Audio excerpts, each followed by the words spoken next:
what I buy becomes my husband's property too. If that's unacceptable, then maybe we should just divorce. Charles, my husband, often tries to take things from me for reasons that seem completely unreasonable. He even attempts to give gifts I bought for my parents to his own parents, just to make himself look good. But that's not how it works. When I confronted him about it, his face turned pale. Before I married Charles, my grandparents had left me a significant gift, a piece of real estate. I thanked them, thinking this would be a future safety net for both me and my husband. But my grandparents, who were always wise and cautious, advised me to keep it a secret, even from Charles. They insisted that I keep the knowledge of my passive income and financial independence to myself. I felt the pang of guilt about hiding this from Charles, but I chose to follow my grandparents' advice. After my grandfather, who cared deeply for me, passed away, I continued my life with Charles. That's when the incident occurred. One day, while checking the account where I managed our living expenses, I noticed that $10,000 had been withdrawn. This account, which I primarily managed, was meant to cover our household costs, using the money Charles contributed. It was a huge sum, and I had no memory of withdrawing it, which meant it had to be Charles. When he came home that evening, I confronted him. "Hey, $10,000 is missing from our living expenses account. Do you know anything about that?" "Yeah, I lent it to my mom. She was in some kind of trouble," he replied casually, confirming that he had indeed given the money to his mother, Lisa. "And you didn't think to tell me?" I asked, astonished. "It's fine. Besides, it's my money that I earned. We have some savings, so it's not a big deal. That amount won't hurt us," he said, brushing it off. If Lisa was in trouble, what could I do? I had to help. But yeah, I probably should have said something. The account was for both of us, and if he had taken the money from a separate account he had before we got married, it would have been fine. But taking such a large sum from our shared account without a word, that was too much. When I cited his selfishness, Charles frowned, clearly irritated. Okay, I'll tell you next time," he muttered, dismissing the issue and quickly heading to the bathroom. I felt a knot in my stomach. He hadn't always been this way. When we first got married, he was attentive and always listened to me. Was this how marriage changed people? A few days later, I had no choice but to visit my in-laws' house to drop off a package that had been mistakenly delivered to us. "Oh, Megan, thanks for bringing this over. Why don't you come in for a bit?" Lisa said, greeting me warmly. I hadn't planned on staying, but it felt rude to refuse, so I stepped inside for a cup of tea. As I sat in the living room, I noticed some new, luxurious items, high-end cosmetics, glamorous clothes, and various health products. "Oh, my wonderful son gave them to me as a gift," Lisa said with pride. I realized then that the $10,000 in our account had been used for these extravagances. Charles had told me Lisa was in need of money, but it seemed she had used it on indulgent purchases instead.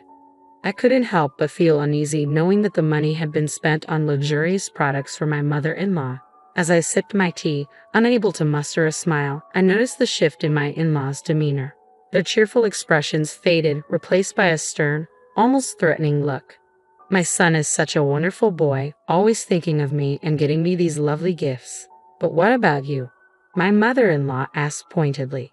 "Yes, as his wife, are you treating my son the way he deserves?" my father-in-law added, his tone laced with suspicion. There was something unsettling in their voices. "We heard that you give him a hard time about the money he spends on me," my mother-in-law continued. "That doesn't seem right, does it?" It became clear to me then. Charles had painted himself as the victim to his parents, making it seem like I was the unreasonable one for questioning his decision. Their fearful, accusing gazes now made perfect sense. I felt a deep weariness settle over me. I had never imagined being treated so poorly by both my husband and his parents. The constant neglect and lack of respect were taking their toll, and for the first time, I began to seriously consider divorce. I thought that if I divorced Charles, I would return to my parents' house and use my savings from passive income to rebuild their home.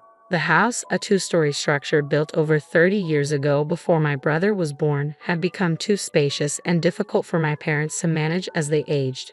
With just the two of them living there now, even the handrails we'd installed for their convenience weren't enough to make it comfortable. A cozy, one-story house would be far more suitable for them. So I immediately called my parents to discuss my plans. Surprisingly, they weren't shocked at all about the potential divorce. Instead, they were thrilled about the idea of rebuilding their home. We're so happy you're thinking of this, my mother said, her voice bright over the phone.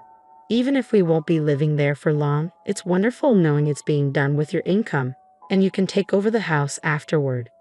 Thank you, my father added. But remember, take it easy and don't overdo it. Their encouraging words lifted my spirits, and I set about planning the rebuild. I was waiting to hear back from the construction company when Charles suddenly confronted me. How dare you use our savings to build a house without telling me anything about it? He shouted as soon as we sat down in the living room. He banged his fists on the table, his face contorted in anger, completely disregarding my feelings. My parents will live in the new house, I replied, trying to stay calm. No, that's not happening. It was built with our joint property, so my parents have just as much right to live there, he insisted, his voice growing louder. Are you seriously planning to cram 4 people into that little one-story house? Shut up and just give me the house, Charles screamed, slamming his fists on the table again. I realized that if he knew about my passive income, his rage would only intensify. But at that moment, I decided it was time to tell him the whole truth. To tell you the truth, I said, steadying my voice, I have passive income. I've actually been saving money from the real estate my grandparents gifted me, I explained. The house is being paid for with that passive income, so I didn't take a penny from our joint funds. Guilt tugged at me for breaking my promise to keep this secret, but Charles's reaction confirmed my grandparents' wisdom. His shoulders tensed, and he began pounding the table even harder. What kind of wife hides the fact that she has her own income? He yelled, his face turning red with anger. You play around with my money while protecting your own, keeping it a secret from me. Watching him lose control, I realized why my grandparents had warned me to keep this hidden. Maybe they had already seen through Charles, knowing what kind of man he truly was. I'll take the house as alimony, he snarled. The house you built as my wife is mine too. I'm the head of this family, and if you disobey me, I'll divorce you. His words filled me with nothing but dismay. How had I lived with this man for so long without realizing his true nature? Initially, I had planned to use my passive income as a safety net, something to rely on if we ever face financial hardship due to illness or job loss. I intended to reveal it when the time was right to help sustain our life together. But now, any desire to share that money with him had vanished. Be my guest, I said coldly as I rose from my seat and walked out of the house, leaving Charles and his demands behind. I couldn't stand being near Charles, but decided to stay at a business hotel for the night to cool off. I planned to return home the next day with a clearer mind. However, when I walked in the following morning, Charles was waiting for me, a smug, unpleasant grin plastered across his face. As I entered, he approached me, holding a sheet of paper behind his back. With a smirk, he revealed it. It was divorce papers, already filled out. You're lying about that passive income, aren't you? He accused. You made it up to cover the fact that you were actually taking money from our joint account. His accusations were as baseless as ever, and I found it impossible to reason with him. I had been honest with him from the start, and now I saw no point in trying to convince him further. I'm telling the truth. I do have passive income, I reiterated. Here you go again, Charles sneered. I know you can't live without me. He shoved the divorce papers into my hand, still smirking. Let me know when we can move in, he said with a dismissive wave as if it were all a game. I'm going out for a drink. He patted me on the shoulder and walked out, humming cheerfully, completely oblivious to the turmoil he'd caused. In that moment, I saw Charles for who he truly was. He hadn't changed, he had simply hidden his true nature from me all this time. From the beginning, he had looked down on me, never once truly considering my feelings. Without hesitation, I packed my belongings, filled out the divorce papers right then and there, and left the house for good. I decided to move in with my parents temporarily, explaining everything to them. We agreed to stay together until the new house was completed. The next day, I knew my life was finally moving in the right direction. I felt a wave of dismay as I looked at my phone and saw that my call log was filled with missed calls from Charles. Then, as if on cue, my phone rang again. It was him. Reluctantly, I answered, hoping this would be our final conversation. Hello? Hey, he said, his voice laced with impatience. All your stuff is gone, you know. His tone left me puzzled. He was the one who had initiated the divorce, so why was he suddenly panicking when I simply left? Yes, we're getting a divorce, so that's normal, I replied calmly. I won't be coming back, so feel free to use the empty space however you like. There was a brief silence on his end, as if my words were finally sinking in. It seemed he was beginning to grasp the reality of my situation and the fact that I truly had passive income. After a long pause, he spoke again, but this time in a tone so sweet and pleading that it caught me off guard. Hey, he began hesitantly. Could you let my parents live in the new house? I don't care if I have to live with your parents too, please? I was stunned. I've already told you it's a small, one-story house, I reminded him. Please, he persisted. I said I'd surprise my parents with a house. His words left me speechless. How could he even think of giving away a house he didn't own, and to present it as a surprise? It was beyond reckless and utterly absurd. You don't really care about the savings, do you? He added, his voice almost pleading. You have no idea how much I was worrying about the money.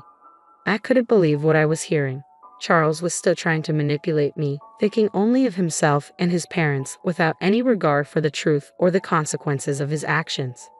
I gave you an allowance, saved for our living expenses, and tried my best to make ends meet, I began, my voice steady, but that has nothing to do with what's happening here. You're careless with money and you leave all the hard work to others while pretending to have everything under control. You plan to present the house to your parents as if you prepared it all by yourself, didn't you? When in reality, I did all of this for my parents.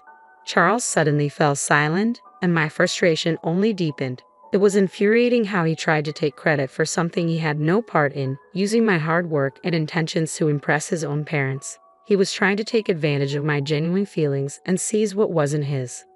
I won't give you the house I built with all my heart and soul for my parents just so you can show off to yours, I declared, rejecting his plan once and for all. He began to rant even louder.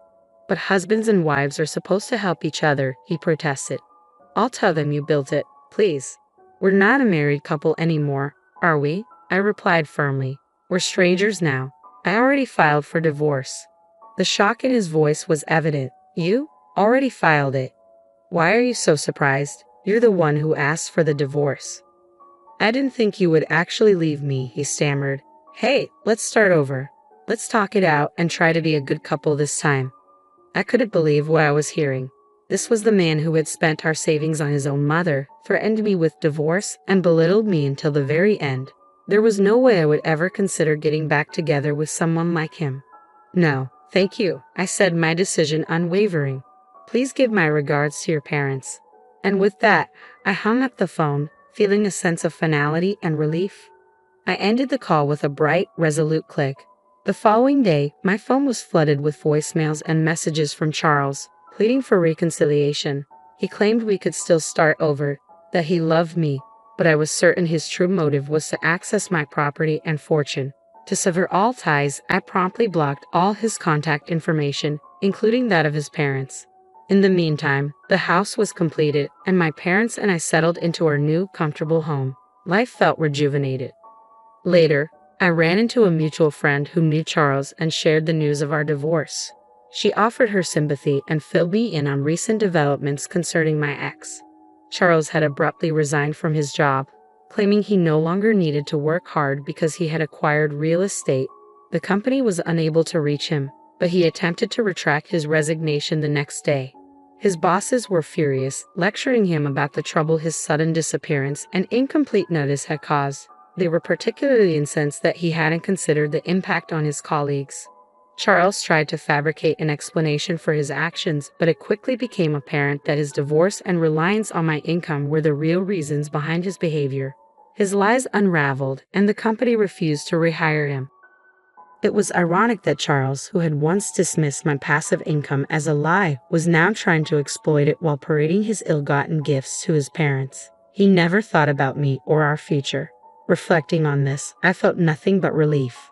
I heard that Charles had moved back in with his parents, but they were reportedly harsh with him. He struggled to find a new job due to the circumstances of his departure from his last one. It seemed he was finally facing the consequences of his actions. As for me, I'm thriving. Living in the house I built for my parents, pursuing the job I've always wanted, and enjoying life. My passive income now supports those who genuinely care for me. I feel at peace and content with how things have turned out.